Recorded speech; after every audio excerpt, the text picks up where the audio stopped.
বীরের মুখে এত সুন্দর করে বাবা ডাকে শুনে আবেগে কেঁদে দিলেন শাকিব খান। হ্যালো ভিউয়ার্স, বিস্তারিত জানতে চ্যানেলটি সাবস্ক্রাইব করে সম্পূর্ণ ভিডিওটি দেখতে থাকুন। সুপ্রিয় দর্শক, একজন আরেকজনকে ভালোবেসে বিয়ে করেছিলেন সুপারস্টার শাকিব খান ও শবনম ইয়াসমিন বুবলী। আর তাদের ঘরে একটি পুত্র সন্তান রয়েছে, নাম তার শেহজাদ খান বীর।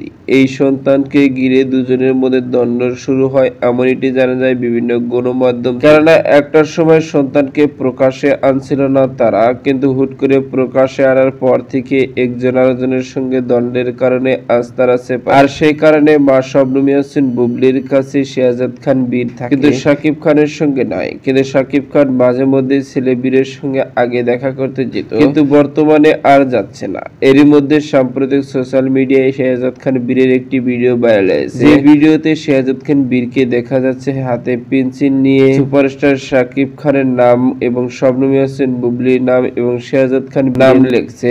আর শবনম ইয়াসমিন বুবলী জিজ্ঞাসা করছে এটা কে। শেহজাদ খান বীর বলছে এটা হচ্ছে আমার পাপা শাকিব খান, এটি হচ্ছে আমার মা শবনম বুবলী, এটি হচ্ছে আমি, এমনটি বলতে শোনা গিয়েছে। আর এরই মধ্যে এবার এক ঘনিষ্ঠ সূত্রটিকে জানা যায় বীরের মুখে এত সুন্দর করে বাবা ডাকে শুনে নাকি আবেগে কেঁদে দিয়েছেন শাকিব খান। কারণ শাকিব খান ছেলে শেহজাদ খান বীরকে ভালোবাসলে কখনো তার সঙ্গে দেখা করে না, আর ছেলের সঙ্গে খুনসুটি মুহূর্ত কাটায় না। আর সেই কারণে ছেলের প্রথম হাতের লেখা দেখতে পেয়ে কেঁদে দিয়েছেন শাকিব। তো সুপ্রিয় দর্শক, ভিডিওটি আপনার কাছে ভালো লাগলে একটা লাইক দিন। নিত্য নতুন ভিডিও আপডেট পেতে চ্যানেলটি সাবস্ক্রাইব করুন। অসংখ্য ধন্যবাদ। পুরো ভিডিও করার জন্য।